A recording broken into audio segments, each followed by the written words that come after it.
Hi everyone, good evening. Welcome to my YouTube channel SPN education.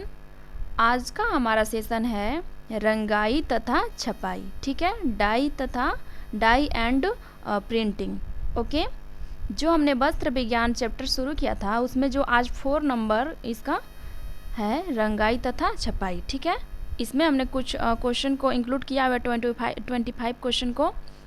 ठीक है ना, जो परीक्षा के लिए बहुत ही इम्पॉर्टेंट है। ओके, तो इसमें पहला क्वेश्चन है हमारा, कलमकारी डैश डैश डैश प्रकार की छपाई है। जो कलमकारी है वो किस प्रकार की छपाई है ये बताना है। ऑप्शन है हमारा रासायनिक, फिल्म, निवारण और उन्मुक्त। कौन सा इसमें ऑप्शन सही होगा आप लोग बताएंगे, कमेंट करेंगे। आइए देख लेते हैं। कलमकारी जो है वो एक उन्मुक्त प्रकार की प्रिंटिंग है। ठीक है ना, जो कलमकारी है वो उन्मुक्त यानी डिस्चार्ज प्रकार की क्या है, ये प्रिंटिंग है। समझ में आ गया? ठीक है ना, जो कलमकारी होती है ना, यह वस्त्र बाटिक छपाई का ही क्या है, प्राचीन रूप है। ठीक है ना, जो बाटिक छपाई होता है, बाटिक प्रिंटिंग होता है ना, उसी का ये प्राचीनतम रूप है। समझ गए? पहले कलमकारी यानी कलम से या फिर ब्रश से नमूने बनाए जाते थे, तो उसी को कलमकारी बोला जाता था। और आज के ज़माने में उसको बाटिक प्रिंटिंग यानी बाटिक छपाई के रूप में बोला जाता है। ठीक है ना, समझ गए? जैसे जो भी नमूने बनाने होते थे तो जहाँ पे अगर कलर बनाना होता था ना, वहाँ पे गोंद पिघला हुआ मोम जो होता था वहाँ पे चिपका दिया जाता था। ठीक है ना, ताकि वहाँ का जो कलर होता था वो जो पृष्ठभूमि होती थी उसी कलर का रह जाता था। ठीक है, और बाकी जो नमूने होते थे वो कलर हो जाते थे। ठीक है, ये जो बाटिक छपाई है ना, इसी का पुराना नाम कलमकारी है। समझ गए? ठीक है ना, तो ऑप्शन हमारा होगा डी। ओके, अगला क्वेश्चन है हमारा 2 नंबर। क्वेश्चन नंबर 2, फैलने वाले रंग है। ऑप्शन है एसीटेट रंग, पिगमेंट रंग, रेसिस्ट रंग या एंजोइक रंग। कौन सा इसमें सही होगा? जो फैलने वाले रंग होते हैं ना वो होते हैं एसीटेट रंग। ठीक है, फैलने वाले रंग एसीटेट रंग होते हैं। ओके, ठीक है ना, समझ गए? तो हमारा दूसरा का ए ऑप्शन क्या होगा, करेक्ट होगा बिल्कुल। तीसरे क्वेश्चन की तरफ चलेंगे। क्वेश्चन नंबर 3, निम्न में से कौन सी हाथ छपाई तकनीक नहीं है? ठीक है, हमें ये बताना है कि निम्न में से कौन सी हाथ से की गई प्रिंटिंग नहीं है। ब्लॉक छपाई, स्क्रीन छपाई, दोहरी छपाई और स्टेंसिल छपाई।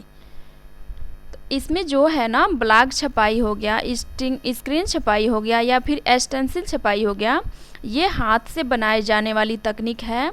ठीक है, हाथ से की जाने वाली प्रिंटिंग वाली तकनीक है।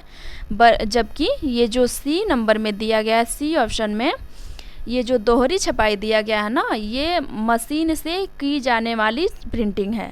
ठीक है, जो दोहरी छपाई होती है वो मशीन से की जाती है। ठीक है ना, इसी को हम लोग डुप्लेक्स छपाई के नाम से जानते हैं। ठीक है, इसी को हम लोग डुप्लेक्स प्रिंटिंग के नाम से जानते हैं, दोहरी छपाई। इसमें होता क्या है, जो दोहरी छपाई होती है ना, उसमें कपड़े पे एक ही बार में, एक ही समय में, एक ही मतलब बार में क्या होता है, दोनों तरफ कढ़ाई हो जाती है, दोनों तरफ प्रिंटिंग हो जाती है। इसका जो ऊपरी वाला भाग होता है उस पर भी और जो निचली वाली भाग होता है उस पर भी। ठीक है ना, दोनों तरफ क्या होता है, एक ही साथ एक ही समय में ये काम पूरा हो जाता है। ठीक है ना, उसी को हम लोग दोहरी छपाई कहते हैं या डुप्लेक्स प्रिंटिंग। समझ गए? तो ये प्रिंटिंग जो होती है वो मशीन से की जाती है। ठीक है, उल्टा और सीधा दोनों क्या होता है, समान ही होता है। एक साथ जब प्रिंटिंग जो हो जाती है ना दोहरी छपाई में, वो एक ही जैसे दोनों तरफ का प्रिंटिंग दिखता है। वो देखने पे समझ में नहीं आता है कि उल्टा कौन सा है और सीधा कौन सा है, एक ही जैसे दोनों होता है। उसमें समझना मुश्किल हो जाता है कि ये उल्टा है या फिर सीधा है। समझ गए? तो ये कभी भूलेगा नहीं ना कि दोहरी छपाई का मतलब डुप्लेक्स होता है और ये मशीन से की जाने वाली छपाई है। ठीक है, जबकि ब्लॉक, स्क्रीन और स्टेंसिल जो होता है वो हाथ से छपाई की जाती है। समझ गए? ब्लॉक का मतलब होता है ठप्पा छपाई, जैसे कि कोई लकड़ी का ऐसे स्टैचू कुछ मतलब बना दिया जाता है, उसमें नमूने बनाए जाते हैं, उसमें जो होता है गड्ढे गड्ढे टाइप के खोदे रहते हैं, उसमें रंग में डुबो करके कपड़े पे ऐसे किया जाता है, उस पर लगाया जाता है ठप्पा छपाई, ठीक है, उसी को ब्लॉक प्रिंटिंग भी कहते हैं। समझ गए, ठीक है ना। स्क्रीन प्रिंटिंग तो होता है, ये भी स्क्रीन से प्रिंट की जाती है। आजकल इसका बहुत बड़ा रूप हो गया है, जैसे मशीन से ही सारी चीज़ें आ गई हैं, लेकिन जो दोहरी छपाई है ना, ये हाथ से नहीं की जाती है, मशीन से ही की जाती है। बाकी सारी तो हाथ से भी कर सकते हैं। समझ गए। अगला क्वेश्चन है हमारा 4 नंबर। इस विधि से कपड़े पर चुने हुए स्थानों से रंग हटाकर नमूने बनाए जाते हैं। इस विधि से कपड़े पर चुने हुए स्थानों से रंग हटा करके नमूने बनाए जाते हैं। ऑप्शन है डिस्चार्ज छपाई, डायरेक्ट छपाई, अवरोधक छपाई या मार्डेंट छपाई। तो इसमें जो दिया हुआ है क्वेश्चन में ना, बता रहा है इसमें, जो कपड़े पर चुने हुए स्थानों से रंग हटा करके वहाँ पे नमूने बनाए जाते हैं। जैसे कि किसी कपड़े पे अगर वो एक ही कलर का है ना, तो उसको क्या करना है, प्रिंट करना है, मतलब उसको उस पर डाई करना है, कलर चढ़ाना है, तो क्या होगा, वो डिस्चार्ज छपाई के अंतर्गत आता है। जैसे कि कुछ चुने हुए, ये जैसे कपड़ा हो गया, तो कुछ चुने हुए स्थानों पे क्या किया जाता है, रंग हटाने के लिए नमूने बनाए जाते हैं। तो ये रंग कैसे हटाया जाता है, इसमें रंग कैसे हटाया जाता है, जैसे कि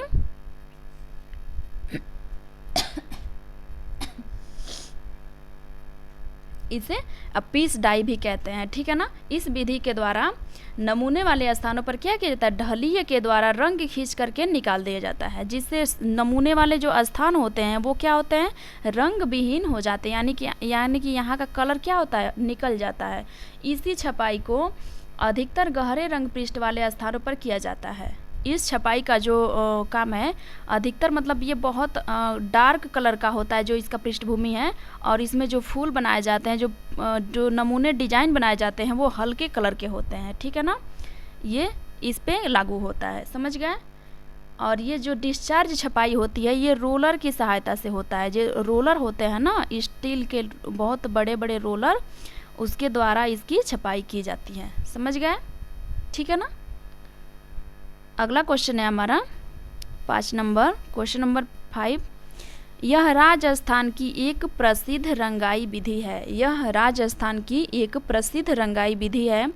स्टॉक रंगाई, डोप रंगाई, बंधेज रंगाई और पेड़ रंगाई। राजस्थान की कौन सी प्रसिद्ध रंगाई विधि है, तो बंधेज रंगाई है, ठीक है ना। बंधेज रंगाई जो है राजस्थान की प्रसिद्ध यानी फेमस रंगाई विधि है, ठीक है। इसमें क्या होता है, बंधेज में, राजस्थान में जो प्रसिद्ध रंगाई बंधेज रंगाई है ना, इसमें वस्त्र को बांध करके रंगने की कला को बंधेज या बांधनी भी कहते हैं। जैसे हम लोग साड़ी जो यूज करते हैं, या फिर चुन्नी दुपट्टा जो भी होता है, उसमें बांध करके, जो ऐसे नहीं हम लोग जाते हैं खरीदने मार्केट में सामान, तो साड़ी खरीदने तो कहते हैं बंधेज साड़ी चाहिए, बांधनी साड़ी चाहिए। वही है, जैसे कि मटर के दाना, जैसे ये कपड़ा हो गया, यहाँ पे मटर के दाने या फिर चने के दाने को क्या किया जाता है, बांध दिया जाता है कपड़े में, बांध करके फिर इसको डाई किया जाता है, इसको रंगा जाता है। तो जो फिर उसको खोल लिया जाता है, रंगने के बाद, सुखाने के बाद खोला जाता है ना, तो जो जहाँ पे बंधा हुआ होता है वहाँ पे कलर नहीं आती है, वहाँ पे वाइट रहता है, जिस कलर का कपड़ा रहता है उस कलर का, बाकी सारा क्या होता है, रंगा जाता है। वही होता है हमारा बंधेज रंगाई या बांधनी रंगाई, ठीक है। समझ गए, ठीक है ना। इस विधि द्वारा अत्यंत सुंदर, आकर्षक एवं उत्कृष्ट नमूने बनाए जाते हैं, ठीक है ना।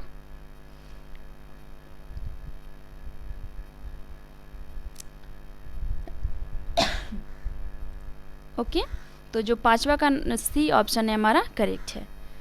अगला क्वेश्चन है क्वेश्चन नंबर 6। मधुमक्खी मोम और पैराफिन मोम का उपयोग किया जाता है। मधुमक्खी मोम और पैराफिन मोम का उपयोग किया जाता है बाटिक छपाई में, ठप्पा छपाई में, स्क्रीन छपाई में और बंधेज छपाई में। किस में किया जाता है, जो मधुमक्खी मोम और पैराफिन मोम का प्रयोग किया जाता है वो हमारा बाटिक छपाई में किया जाता है। अभी हमने पहला जो दिया था कलमकारी या बाटिक छपाई, ठीक है, दिया था ना उसमें, तो उसमें क्या किया जाता है, मोम का प्रयोग किया जाता है। यानी जिस जहाँ पे नमूने बनाए जाते हैं वहाँ पे क्या किया जाता है, मोम को पिघला करके वहाँ चिपका दिया जाता है, बाद में उसे निकाला जाता है, तो वहीं पर क्या होता है, नमूने बनाए जाते हैं, ठीक है ना। वही हमारा बाटिक प्रिंटिंग हो गया। सही है। अगला क्वेश्चन है क्वेश्चन नंबर 7। रंगते वक्त नमक इसलिए डालते हैं कि अवशोषण करना, रंग को शून्य करना, घोलने के लिए, या उपरोक्त सभी। इसमें कौन सा ऑप्शन हमारा सही होगा, आप लोग बताएंगे। रंगते वक्त यानी कपड़े को डाई करते वक्त, पीस डाई करते वक्त नमक क्यों डालते हैं? इसलिए डालते हैं क्योंकि रंग का जो मान होता है वो शून्य हो जाता है। ठीक है ना। जब कपड़े को रंगते वक्त क्या किया जाता है, अगर रंग को शून्य करना है तो उसमें हम लोग क्या करते हैं, नमक को डालते हैं। ठीक है। तो इसमें हमारा बी क्या होगा, करेक्ट होगा। 8 नंबर है, किसी पत्रक के दोनों तरफ साथ साथ मुद्रण के लिए आप अपने मित्र को निम्नलिखित में से किस मुद्रण विधि का सुझाव देंगे? किसी पत्रक यानी किसी पीस को किसी कपड़े को के दोनों तरफ साथ साथ मुद्रण यानी प्रिंट करना हो तो आप अपने मित्र को, अगर आपके कोई दोस्त है, कोई फ्रेंड है, कोई जानने वाले हैं, तो आपसे अगर पूछ रहा है कि हमें क्या करना है, किसी कपड़े को दोनों तरफ एक ही साथ प्रिंट करना है तो हम क्या करें, तो आप उसको क्या राय देंगे? यही ना देंगे, उसको डुप्लेक्स छपाई का राय देंगे। ठीक है ना। डुप्लेक्स प्रिंट में यही होता है, कपड़े का जो होता है दोनों तरफ ऊपरी भाग और निचली भाग दोनों मतलब उल्टा या सीधा एक ही साथ में प्रिंट हो जाता है एक ही समय में। ठीक है ना। एक ही साथ में एक ही समय में प्रिंट हो जाता है। ये तो सही है, उसका एक मतलब ये सही है, लेकिन उसमें एक चीज़ ये भी है ध्यान रखने वाली बात है कि अगर मशीन का थोड़ा सा भी हिल डुल गया ना तो फिर क्या होता है, वो ख़राब हो जाती है, वो जो प्रिंट होती है ना वो ख़राब हो जाती है। अगर हिल गया तो फिर क्या होता है, दोहरी होने लगता है। समझ गए। तो 8वां का हमारा बी क्या होगा, राइट होगा। अगला क्वेश्चन है, बाटिक टाई और डाई और इक्कत छपाई के प्रकार है। बाटिक में जो होता है टाई, डाई और इक्कत छपाई के प्रकार कौन से हैं? ब्लॉक छपाई, प्रतिरोध छपाई, शोधन छपाई और बर्डक छपाई। इसमें कौन सा ऑप्शन सही होगा, आप लोग बताएंगे।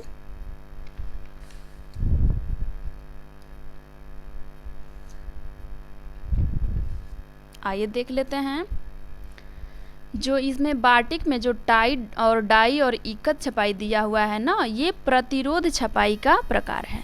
ठीक है ना। ये प्रतिरोध छपाई का प्रकार है। ठीक है। इसमें अवरोधक छपाई आता है, इसमें बाटिक छपाई आता है, इसमें डिस्चार्ज छपाई आता है। ठीक है ना। प्रतिरोधक छपाई के अंतर्गत आता है अवरोधक छपाई, दूसरा आता है बाटिक छपाई जो दिया हुआ है, तीसरा आता है डिस्चार्ज छपाई। ठीक है, समझ गए। ओके। अगला क्वेश्चन है हमारा 10 नंबर,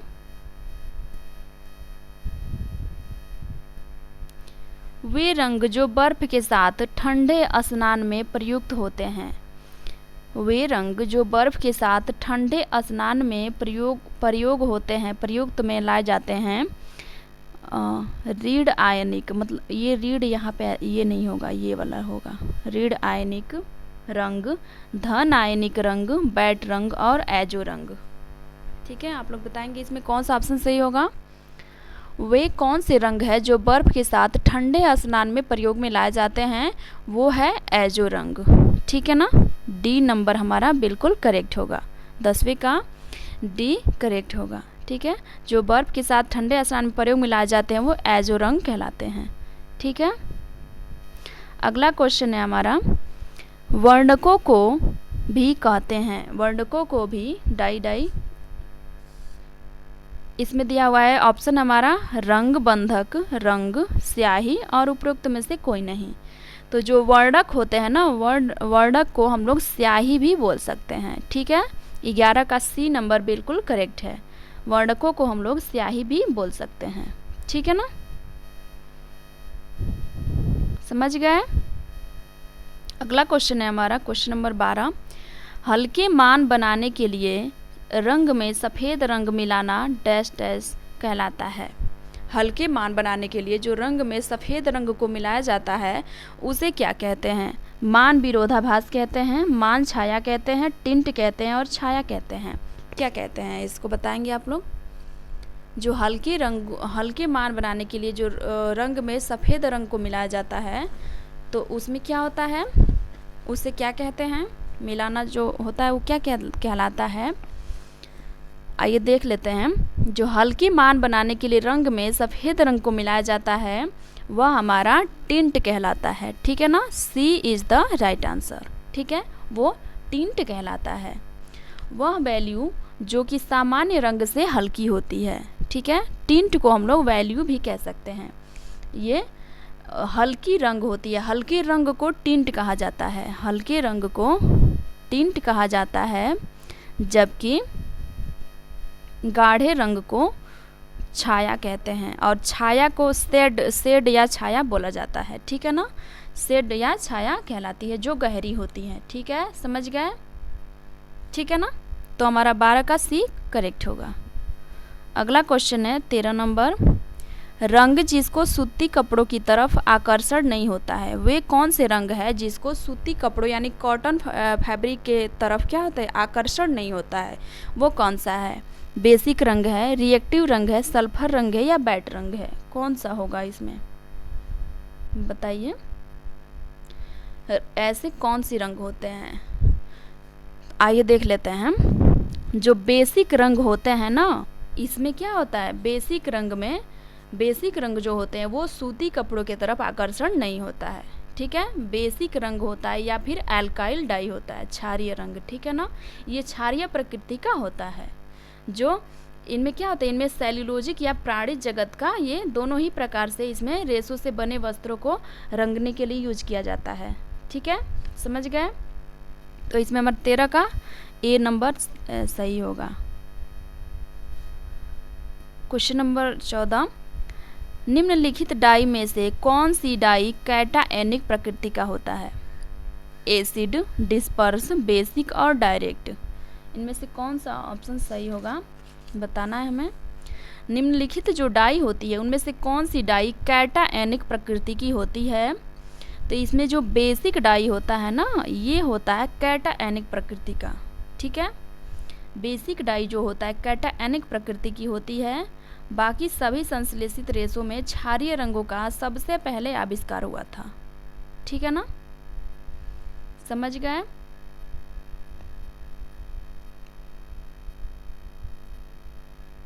अगला क्वेश्चन है हमारा 15 नंबर। एसिड रंजकों के साथ सिल्क के प्रिंटिंग के लिए प्रयुक्त गोंद है। एसिड रंजकों के साथ सिल्क के प्रिंटिंग के लिए प्रयुक्त जो गोंद है वो कौन सा है। गम अरेबिक है, सोडियम है, सिंथेटिक प्रगाठक है या फिर गवार गोंद है, कौन सा होगा इसमें। जो एसिड रंजक होते हैं उसके साथ जो सिल्क की प्रिंटिंग की जाती है ना, उसके लिए जो प्रयुक्त गोंद है वो उसे बोलते हैं हम लोग गम अरेबिक। ठीक है ना, तो 15 का A is the right answer. अगला क्वेश्चन है हमारा 16 नंबर। प्राकृतिक रंजक के लिए कपड़ों को तैयार करने का कार्य किसके द्वारा किया जाता है। एलिजरीन, फिटकरी, माइरोबेलम, हल्दी। तो जो प्राकृतिक रंजक होते हैं ना, उस कपड़ों को तैयार करने के लिए जो कार्य किया जाता है वो हल्दी से किया जाता है। ठीक है ना, पहले जो होता है, पहले जो किया जाता था इसका, पहले हल्दी का प्रयोग नहीं किया जाता था, अब हल्दी का प्रयोग ज़्यादा मात्रा में किया जाता है। ठीक है, जो रंजक होते हैं ना, रंगों के जो अत्यंत सूक्ष्म जो कण होते हैं वो जल में घुलनशील होते हैं। ठीक है, इनमें से ताप तथा रासायनिक प्रक्रिया द्वारा वस्त्रों की रंगाई की जाती है। ठीक है, कपड़े में रंजक दो प्रकार के होते हैं, एक प्राकृतिक रंजक होता है और दूसरा कृत्रिम रंजक होता है। ठीक है, और प्राकृतिक रंजक में आते हैं, इसमें भी दो प्रकार के होते हैं, एक अस्थायी रंजक होता है, एक अस्थायी रंजक होता है। प्राकृतिक रंजक जो होता है प्राचीन काल में बहुत प्रचलन में था, लेकिन आधुनिक काल में हम लोग हल्दी का प्रयोग करते हैं। आधुनिक काल में जो इस टाइम जो वर्तमान में चल रहा है उसमें ज़्यादातर हल्दी का प्रयोग किया जाता है वस्त्र को रंगने के लिए। समझ गए। तो हमारा 16 का डी नंबर क्या है, करेक्ट है। अगला क्वेश्चन है 17 नंबर। प्राकृतिक रंजक है अधिक पर्यावरण मित्र एवं राज्य रहित प्रकाश एवं धुलाई के प्रति अधिक पक्के, मार्डेंट से पक्के होते हैं जो कि पर्यावरण के मित्र हैं, कम महंगे एवं बहुतायत में उपलब्ध होते हैं। बताइए इसमें से कौन सा ऑप्शन हमारा सही होगा।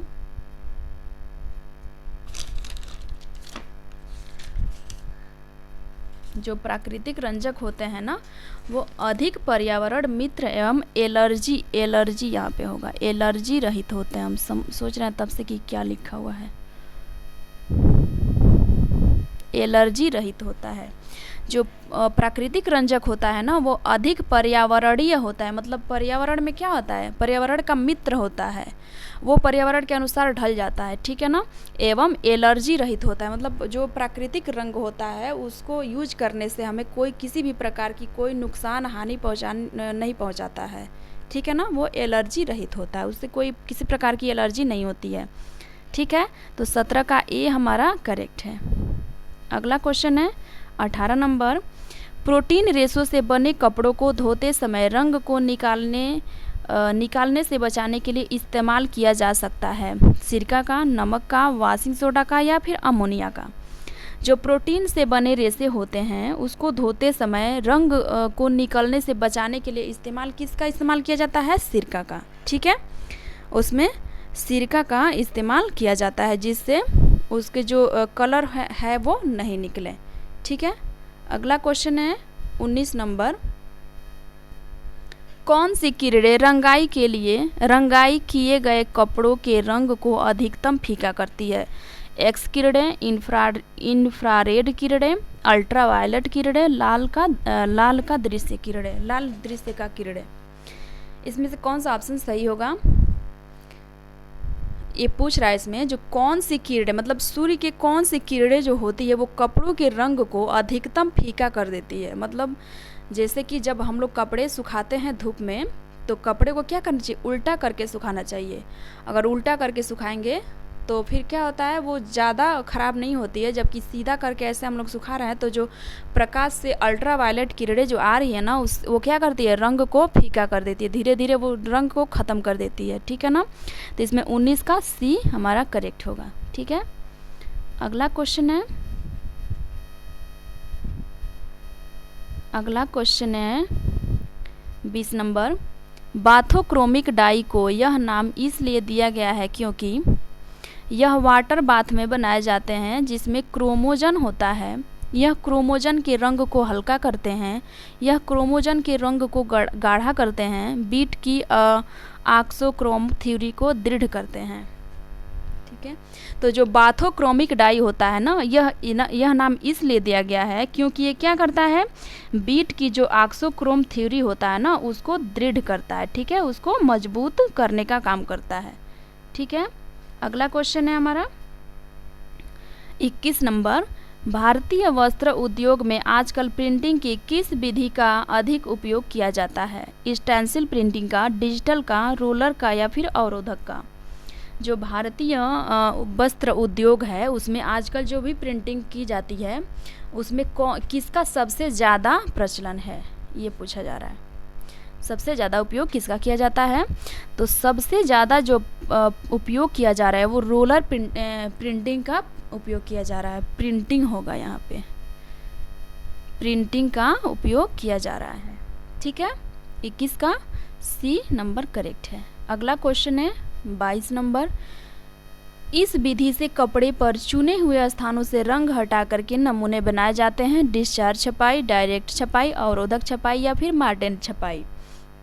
किससे किया जाता है, जो डिस्चार्ज छपाई होता है ना उसका प्रयोग करके जो कपड़े पर चुने हुए जो स्थान होते हैं उस पर से रंग हटा दिया जाता है और वहाँ पे क्या किया जाता है, नमूने बनाए जाते हैं। ये किस में होता है, ये जो ज़्यादा जो गहरे रंग का कपड़ा होता है ना उसमें किया जाता है इसका प्रयोग, ठीक है ना, समझ गए। जैसे कि जो उसकी पृष्ठभूमि होती है वो गहरे कलर की होती है और जहाँ पे नमूने बनाए जाते हैं वहाँ से कलर को क्या खींच करके निकाल करके उसे वहाँ पे हल्का कर दिया जाता है, वहाँ पे नमूने बनाए जाते हैं, ठीक है। 22 का ए करेक्ट होगा, ठीक है ना। अगला क्वेश्चन है 23 नंबर, जब किसी रेशे को अम्लीय व क्षारीय दोनों प्रकार के रंजकों द्वारा रंगा जाए तब उस रेशे को कहते हैं अति विशेष, माइक्रोस्कोपिक, उभयधर्मी या सबहुलक। क्या कहते हैं? जब किसी रेशे को अम्लीय और क्षारीय दोनों प्रकार के रंग से अगर रंगा जाता है तो उस रेशे को हम लोग क्या कहते हैं? उभयधर्मी कहते हैं। ठीक है ना, उस रेशे को उभयधर्मी कहा जाता है। ठीक है, 23 का हमारा सी करेक्ट है। अगला क्वेश्चन है 24 नंबर, बाटिक उदाहरण है। बाटिक जो उदाहरण है वो कौन कौन सा है? विरंजन छपाई, प्रत्यक्ष छपाई, अवरोधन छपाई और डुप्लेक्स छपाई। जो बाटिक छपाई है वो किसका उदाहरण है? तो वो है अवरोधक छपाई का। ठीक है, अभी हमने बताया था बाटिक छपाई, अवरोधक छपाई और डिस्चार्ज छपाई 3 होता है। ठीक है ना, समझ गए? जो टाई डाई के अंतर्गत आता है। ठीक है, तो 24 का हमारा सी करेक्ट है। अगला क्वेश्चन है 25 नंबर, सल्फर रंजक है। जल घुलनशील रंजक, इनग्रेन रंजक, जल अघुलनशील रंजक, वर्णक रंजक। क्या है सल्फर? क्या है सल्फर रंजक? जो है जल में अघुलनशील रंजक है। ठीक है ना, जो सल्फर रंजक है वो जल में अघुलनशील रंजक है। ठीक है, सल्फर रंग होता है कपास, लिनन, रेयॉन तथा कृत्रिम रेशों के लिए पक्के होते हैं। ये महंगे भी होते हैं। ठीक है, क्योंकि इन्हें जो रंग होता है, इन्हें जो पक्का करने में कई प्रक्रियाओं से गुजरना पड़ता है। जो सल्फर रंजक होता है इस रंग को पक्का करने के लिए इसको कई क्रियाओं से होकर के गुजरना पड़ता है, तो इसीलिए ये क्या है? महंगे होते हैं। ठीक है ना, समझ गए? ओके, तो आज के लिए बस इतना ही। अब मिलेंगे अगले वीडियो में अगले टॉपिक के साथ। Thank you, bye bye, take care.